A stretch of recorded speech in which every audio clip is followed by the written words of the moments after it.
మాట్లాడుకుందాం సార్, దయచేసి కొద్దిగా sir, please sir, please sir, please sir.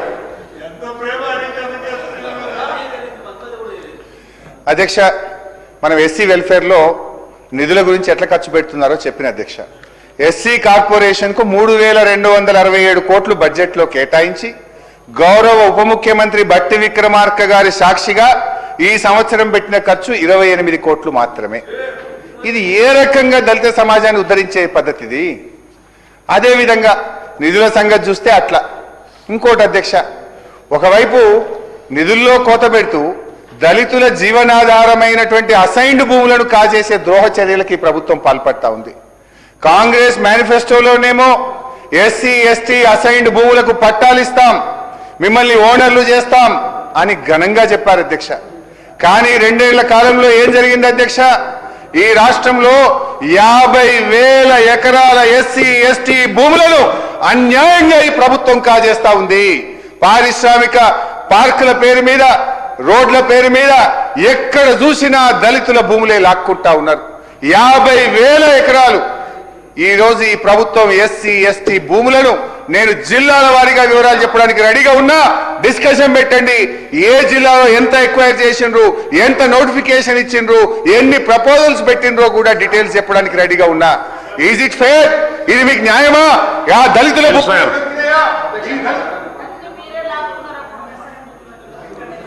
Sir ఇంత బ్లాంకెట్ గా ఇట్లా హరీష్ రావు గారు స్టేట్మెంట్ ఇవ్వటం ఇది మంచి పద్ధతి కాదు అధ్యక్ష. అసలు ఈ రాష్ట్రంలో టిఆర్ఎస్ ప్రభుత్వ హయాంలోనే మొత్తం ఆనాటి కాంగ్రెస్ ప్రభుత్వాలు పంపిణీ చేసిన భూములన్నింటినీ, అసైన్ చేసిన భూములన్నింటినీ వాళ్ళు ధరణి పేరు మీద తీసుకొని వచ్చి పార్ట్ బిలో పెట్టి పాపం అమాయకులైనటువంటి వాళ్ళందరినీ అన్యాయం చేసిందే మీరు. ఆదిలాబాద్ నుంచి మొదలు పెడితే ఖమ్మం వరకు ప్రతి జిల్లాలో, చివరికి ఆదిలాబాద్ జిల్లాలో అధ్యక్ష ఒక ఊరైతే వెట్టి చాకిరి రిమూవల్ కింద ఇచ్చినటువంటి గ్రామానికి సంబంధించిన భూముల్ని, ఇళ్లను కూడా లాక్కున్నారు అధ్యక్ష. వీళ్ళు అబాలేషన్ ఆఫ్ ఏంటి వెట్టి దానికోసం ఇచ్చిన భూములు కూడా లాక్కున్నారు.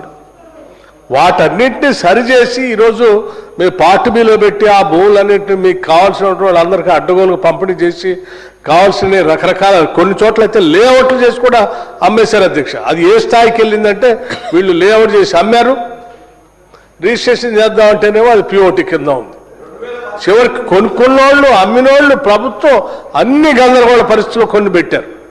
ఇట్లా అసలు చెప్పుకుంటూ పోతే ఏ జిల్లాలో కూడా ఏ పేదవాడి భూమిని కూడా వదిలిపెట్టలే. ఇవాళ మేము వచ్చిన తర్వాత ఈ ధరణిలో ఆనాటి కాంగ్రెస్ ప్రభుత్వాలు తీసుకొచ్చినటువంటి ఆ ల్యాండ్ రిఫార్మ్ యాక్ట్స్ ద్వారా వచ్చిన మిగులు భూమిని అంతా ఏ రకంగా అయితే కాంగ్రెస్ ప్రభుత్వాలు పంపిణీ చేసినా ఆ భూములన్నింటినీ కూడా రక్షించాలనేటువంటి ఆలోచనతోనే ఆ ధరణి ఆ బంగాళాఖాతంలో వేస్తామని చెప్పి ఆనాడు ఎట్లయితే చెప్పామో ఆ ధరణిని బంగాళాఖాతంలో వేసి వాళ్ళ భూభారతి తీసుకొచ్చి ఆ భూభారతి ద్వారా ఆనాటి ప్రభుత్వాలు ఎవరికైతే పంపిణీ చేశామో ఆ జిల్లాల్లో వాటన్నిటిని వాళ్ళు ప్రొటెక్ట్ చేస్తూ సాధ్యమైనంత వరకు వాళ్ళ మేలు చేయడం కోసం మేము ప్రయత్నం చేస్తూ ఉంటే ఇవాళ ఏమంటారు దెయ్యాలు వేదాలు వల్లిచ్చినట్టు ఇప్పుడు లేచి పాప అసైన్ చేసినటువంటి భూముల కోసం, ఎస్సీలకు పంచిన భూముల కోసం మేమేదో మేమే ప్రొటెక్ట్ చేస్తున్నాం అని వారు మాట్లాడుతూ ఉంటే నిజంగా నేను నవ్వాలో ఏడవాలో అర్థం కావట్లేదు అధ్యక్ష.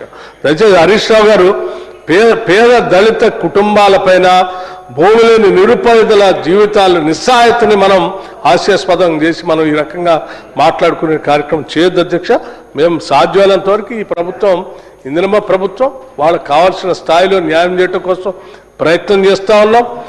ఆ పార్ట్ బిలో మీరు పెట్టి వాళ్ళు 10 ఏళ్ళు హింసించారు.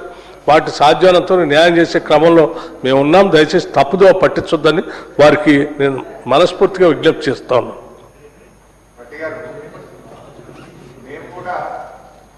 నుంచి కన్సర్న్తోనే మాట్లాడుతున్నా అధ్యక్ష. మేము స్ట్రైట్గా అడుగుతున్నా, ఎస్సీ ఎస్టీ అసైన్డ్ భూములకు పట్టాలు ఇస్తామని మీరు హామీ ఇచ్చారా లేదా? ఇస్తే ఎప్పట్లోగా చేస్తారు? నంబర్ 1. నంబర్ 2, ఈరోజు ఈ ప్రభుత్వం వచ్చిన తర్వాత 50,000 ఎకరాల ఎస్సీ ఎస్టీ అసైన్డ్ భూములను పారిశ్రామిక పార్కుల మీద ఇతర కారణాలతో తీసుకుంటున్న మాట వాస్తవమా కాదా? తీసుకోకుంటే వాళ్ళ భూములు వాళ్ళకి వాపసు ఇవ్వండి, పట్టాలు ఇచ్చి వాళ్ళని బతకనియండి. నంబర్ 3, మీ మేనిఫెస్టోలో ఒకవేళ ఎస్సీ ఎస్టీ భూములు తీసుకుంటే మార్కెట్ రేట్ ఇస్తామని మీరు మేనిఫెస్టోలో పెట్టారు. మార్కెట్ రేట్ ప్రకారం అయినా సరే వాళ్ళకి ఇవ్వాలని చెప్పి కోరుతా ఉన్నా. నంబర్ 3. నంబర్ 4 అధ్యక్ష, మీరే ఫార్మాసిటీ దగ్గర పాదయాత్ర చేసి కాంగ్రెస్ అధికారంలోకి వస్తే ఫార్మాసిటీని రద్దు చేస్తాం, వాళ్ళ భూములు తిరిగి వాళ్ళకి ఇస్తామని మీరు చెప్పారా లేదా? మరి చెప్పిన మాట కట్టుబడే నాయకత్వం అయితే, ఇందిరమ్మ రాజ్యం అయితే ఫార్మాసిటీ భూములను తక్షణమే తిరిగి రైతులకు మీరు ఇచ్చిన మాట ప్రకారంగా ఇవ్వాలని నేను డిమాండ్ చేస్తా ఉన్నా. ఇకపోతే అధ్యక్ష, ఎస్టీల విషయంలో కూడా అదే జరుగుతా ఉంది. మినిస్టర్ కదండి వాళ్ళు. అధ్యక్ష, గౌరవ సభ్యులు హరీష్ రావు గారు మాట్లాడుతున్నారు అసైన్ ల్యాండ్స్ గురించి కానీ దళితుల ల్యాండ్ల విషయంలో కానీ. మాకు అత్యంత బాధాకరమైందంటే అధ్యక్ష, కరీంనగర్ జిల్లా వాస్తవీరం సిద్దిపేట మీకెళ్ళి పోతుంటాం అధ్యక్ష. మా లిడిక్యాప్, మా దళితులకు సంబంధించిన హక్కు, మా లిడిక్యాప్ భూములు వారి హయాంలో పోలీస్ డిపార్ట్మెంట్ సంబంధించిన అధికారులకు కట్టబెట్టి అక్కడ పోలీస్ కమిషనర్ కట్టిన అధ్యక్ష. ఆయన చర్చ వెళ్ళిన అధ్యక్ష, వీళ్ళు మొదటి నుంచి కూడా వీరు ఏదైతే ఉద్యమంలో నేపథ్యం ఉన్నటువంటి నుంచి మా దళిత విషయంలో ప్రతి విషయంలో కూడా వాళ్ళు చెప్పినట్టు మాట ఇది కూడా అమలు చేయలేదు అధ్యక్ష. ఎస్సీ సబ్ ప్లాన్ నిధుల విషయంలో కానీ, మా లిడిక్యాప్ ల్యాండ్స్ విషయంలో కానీ, మా అసైన్ ల్యాండ్ విషయంలో అధ్యక్ష ఒక ఉదాహరణ ఒక విషయం చెప్తా అధ్యక్ష. ధర్మారావు అధ్యక్ష నా కాన్స్టిట్యున్సీ, పుస్కూర్ రామారావు గారు ఒక పెద్ద దొర అధ్యక్ష. హైదరాబాద్లో ఎప్పుడో వచ్చేసిండు అధ్యక్ష, ఆయన సుమారు 30 సంవత్సరాల కింద. ధరణి ద్వారా అధ్యక్ష ఏదైతే కబ్జాదార్ కాలంలో మా పేదవాళ్ళు దళితులు పాపం ఎందుకంటే వాళ్ళ తాతల దగ్గర సాదా కాగితం మీద రాసుకొని దుక్కు దున్నుకొని దాని మీద జీవనోపాధి చేస్తుంటే ధరణి రావడం వల్ల ఆ అనుభవతారు కాలం ఎగిరిపోయి పట్టాదారు కాలం వచ్చినాక ఆయన హైదరాబాద్కి వెళ్ళి వచ్చి ఆ భూములు కొంచెం గుంజుకున్నారు అధ్యక్ష. మా పేదవాళ్ళ దగ్గరికి వెళ్ళి వాళ్ళ ప్రభుత్వం హయాంలో, వాళ్ళ సర్కార్ హయాంలో మీ రోడ్ల మీద కూర్చొని ఆ పేదల పక్షాన మీ రోడ్ల మీద కూర్చుంటే వారు ఏమంటున్నారు, మీ పట్టాలో ఉన్నది, మా కాగితం ఉన్నది, మా ధరల ద్వారా మాకు హక్కు వచ్చింది అని చెప్పి మెడలు బట్టి బయటికి గడ్డేసిన లెక్క అధ్యక్ష మమ్మల్ని. ఇన్ని విధాల ఆ ప్రభుత్వంలో మా దళితులకు సంబంధించినటువంటి మా ఇందిరమ్మ తల్లి ఇచ్చినటువంటి భూముల విషయంలో, అసైన్ పరంగా మా హక్కు విషయంలో మా హక్కును ఆ ప్రభుత్వంలో ధరణితోని మా కడుపు కొట్టి మా భూములు ఉంచుకొని మా లిడిక్యాప్ భూములు అధ్యక్ష ఛాలెంజ్ చేస్తా అధ్యక్ష. ఈ సభ ద్వారా మాకెంత అన్యాయం జరిగింది అధ్యక్ష, నేను రుజువు చేసిన సిద్ధంగా ఉన్నా అధ్యక్ష నేను. అధ్యక్ష ధన్యవాదాలు. లక్ష్మణ్ గారు దయచేసి కంక్లూడ్ చేయండి. దయచేసి మీరు కంక్లూడ్. ఇప్పుడు లక్ష్మణ్ గారు, మీరు 2 నిమిషాలు, మీరే ప్రభుత్వం, మీరే మంత్రి కదా, మీ మాటల్లో నిజాయితీ ఉంటే, మీ మాటల్లో దళితుల మీద ప్రేమ నిజమైతే వెంటనే పోలీసు వాళ్ళ ల్యాండ్ కమిషనరేట్ రద్దు చేయండి, దళితులకు తిరిగి వాపసు ఇవ్వండి, నేను మీకు వచ్చి నేనే సన్మానం చేస్తా. అట్లే మీరు అక్కడెక్కడో ఇంకో దగ్గర జరిగింది అన్నారు కదా, దాన్ని కూడా రద్దు చేసి తక్షణమే, మీరే ప్రభుత్వం కదా, now give it back to the ఎస్సీస్. We appreciate. ఇప్పుడు సిద్దిపేట లిడిక్యాప్ ఏదైతే ఉందో పోలీస్ కమిషనరేట్ రద్దు చేయండి, పోలీసు వాళ్ళ దగ్గర నుంచి భూములు వాపస్ తీసుకోండి, పోలీసు వాళ్ళకి వేరే దగ్గర ఇవ్వండి, లిడిక్యాప్ భూములు వాళ్ళకి ఇవ్వండి. We feel happy, we appreciate. అధ్యక్ష కంక్లూడ్ చేయండి. చేస్తా అధ్యక్ష. కంక్లూడ్ చేయండి. వాళ్ళు లేచి మాట్లాడినప్పుడు నేను సమాధానం చెప్పొద్దా? కంక్లూడ్ చేయండి. కొద్దిగా ఆగండి సార్. కంక్లూడ్ చేయండి సార్. మన గిరిజనుల గురించి మాట్లాడుకుంటాం సార్, ఆగండి సార్. కంక్లూడ్ చేయండి. నేను ఎస్సీలోనే ఉన్నా, రాదు సార్, ఎస్సీల గురించి మాట్లాడుకుందాం. అరే మనోళ్ళ గురించి మాట్లాడుకుందాం సార్. తండాలని ఆగమవుతున్నాయి సార్, రాదు సార్. తండాల గురించి మాట్లాడండి సార్. సార్ తండాల గురించి మాట్లాడండి సార్. అధ్యక్ష, ఎస్సీల గురించి విన్నాం. ఎస్టీల గురించి ఒకసారి చాలా ఉంది కానీ నేను కట్ షార్ట్ చేసి మాట్లాడతా అధ్యక్ష. గిరిజన విద్యార్థులకు పోస్ట్ మెట్రిక్ స్కాలర్షిప్ల కోసం బడ్జెట్లో 65 కోట్లు పెడితే పెట్టిన ఖర్చు 1,75,00,000. ప్రీ మెట్రిక్ స్కాలర్షిప్లకు బడ్జెట్లో 53 కోట్లు పెడితే పెట్టిన ఖర్చు 5 కోట్ల రూపాయలు. విదేశాల్లో చదువుకునే గిరిజన విద్యార్థుల కోసం బడ్జెట్లో పెట్టిన డబ్బులు 38 కోట్లు అయితే పెట్టిన ఖర్చు కేవలం 16 కోట్ల రూపాయలు అధ్యక్ష.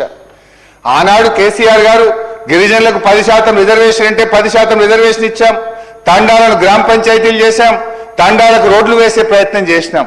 కానీ మీరేం చేస్తున్నారు అధ్యక్ష?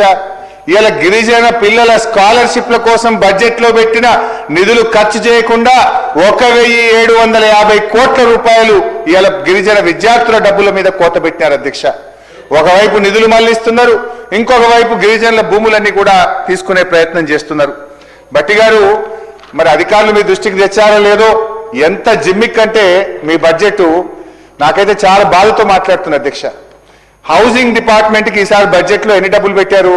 ఏదో 7,000 కోట్ల చిల్లర పెట్టిండ్రు. దాంట్లో జీతాలు హడ్కో అప్పులు కట్టంగా మిగిలేది 5,500 కోట్లు మిగులుతాయి. అయితే ఇందిరా మిల్లకు ఆ పెట్టిన 5,000 ఇండ్లు ఎట్లా పెట్టింది తెలుసా sir? SC SDF, ST SDF.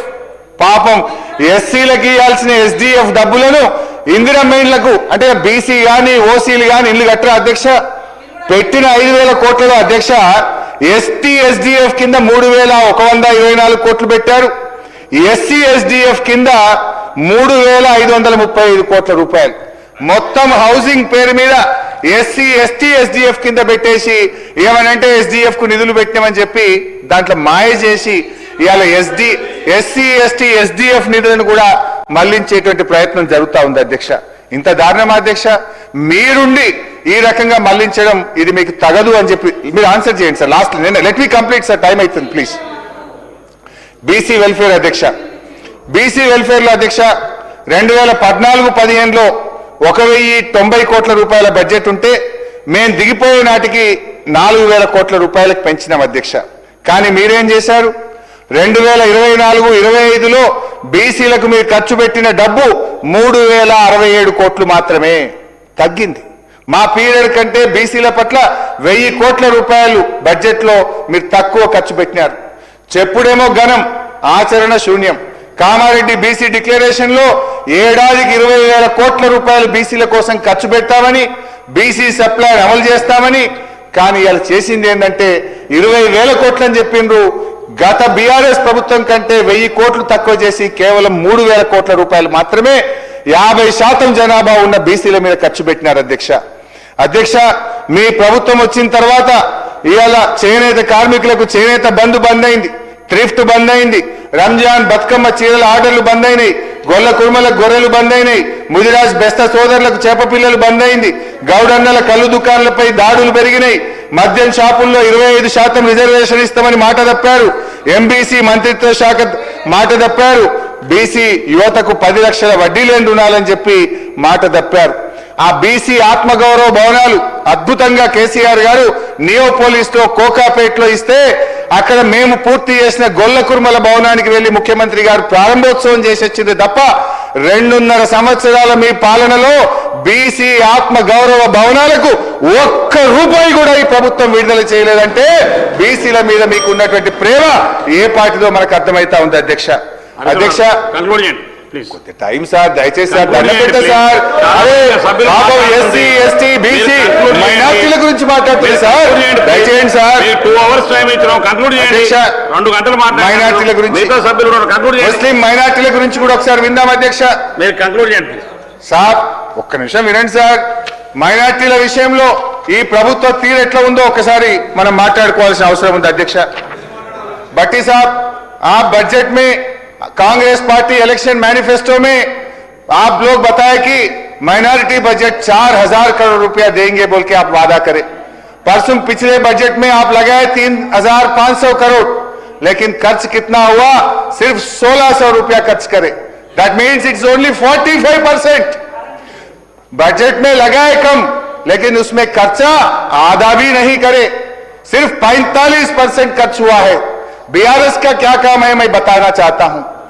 2019 और 20 में हमने हमारा गवर्नमेंट में 94% खर्च करे. 2020-21 में 72% बजट में खर्च करे. 21-22 में 80% खर्च करे. 22-23 में 96% खर्च करे. 23-24 में फिर 80% खर्च करे. लेकिन कांग्रेस सरकार आने के बाद